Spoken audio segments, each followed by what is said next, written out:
The computer froze at 9:07 a.m., right when the office was still quiet enough to hear the hum of the lights. "I think it's done," my boss said softly, staring at the blank screen like it had personally betrayed her. I rolled my chair over, sleeves rolled up.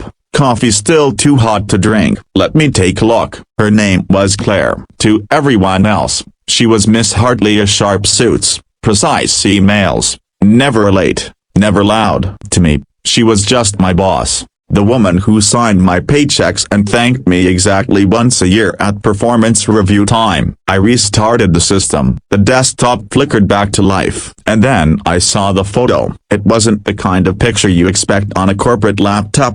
No skyline, no motivational quote, no stock image of mountains. It was Claire, bare-faced, hair loose, laughing. Not the polite office smile she wore like armor, but the real laugh, head tilted back, eyes half closed. She looked younger, softer, happy in a way I'd never seen. I looked away immediately, embarrassed, like I'd opened a door I wasn't meant to. But she noticed. She leaned forward, followed my eyes, and froze. For a second, I thought she might snap the laptop shut or apologize. Instead, she swallowed and said, almost casually, "Do you think I'm pretty?" The question landed heavier than any deadline ever had. I turned to her, surprised. She wasn't joking. There was no smile, just a quiet vulnerability in her eyes, the kind people hide behind job titles. I hesitated, not because I didn't know what to say, but because I suddenly understood how much the answer mattered. "Yes," I said, "I do." She laughed once, short and disbelieving. "You don't have to say that." "I'm not trying to," I replied. "You just a broken bar. Look real in that photo." "Happy." Her smile faded. She sat back in her chair, hands folded like she was bracing herself. "That photo was taken 10 years ago," she said, "before I became this version of myself." I didn't know what this version meant, but I listened. "I was engaged back then," she continued. "I used to think I'd have a family by now. Instead, I have meetings, targets, empty evenings." She paused. "And mirrors that remind me I'm not that girl anymore." The office felt smaller suddenly, quieter. I saved the repaired file, but neither of us moved. "Can I tell you something?" I asked. She nodded. "My mom used to ask me that," I said, "all the time. Hey, do I still look okay?" She'd ask it after a long day, or when she thought no one noticed her anymore. I smiled faintly. She wasn't asking about her face. She was asking if she still mattered. Claire's eyes glistened, just slightly. "I never thought of it that way," she whispered. Neither of us spoke for a moment. Then she cleared her throat and stood. "Thank you for fixing the computer." I smiled. "Anytime." I thought that would be the end of it. I was wrong. Over the next few weeks, things changed subtly. At first, Claire started saying good morning by name instead of nodding. She asked people how their weekends were and actually waited for answers. She stopped eating lunch alone in her office. One afternoon, she caught me staying late and brought me coffee. "Black, right?" she said.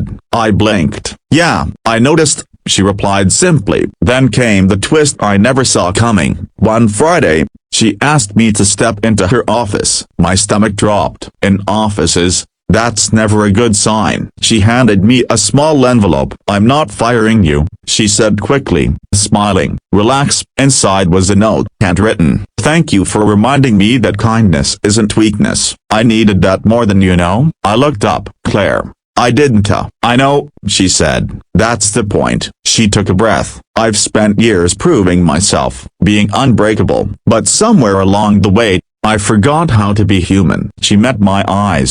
"That question I asked you?" I hadn't said it out loud in years.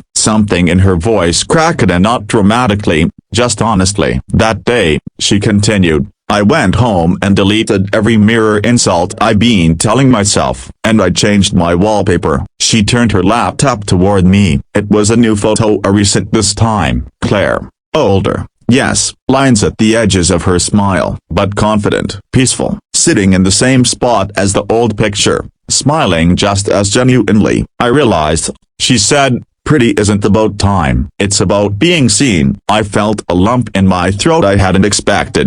Months passed. The office culture softened. People stayed a little longer to help each other. Compliments were spoken, not assumed. And Claire, she led differently, a firm, but kind, ambitious, but present. On my last day before transferring to a new department, she stopped me at the door. "Hey," she said, "before you go." She hesitated, then smiled. "Do you know how many people ask that question every day without saying it?" I nodded. "Too many." She extended her hand, then pulled me into a quick hug instead. "Thank you for answering honestly." As I walked out, I realized something powerful. I hadn't just fixed a computer that morning. I'd witnessed what happens when kindness meets vulnerability, how one honest moment can ripple outward, changing not just a person, but a place. Sometimes, the most important thing we repair isn't a machine. It's the quiet part of someone that just wants to know they're still enough. And the answer, more often than not, is yes.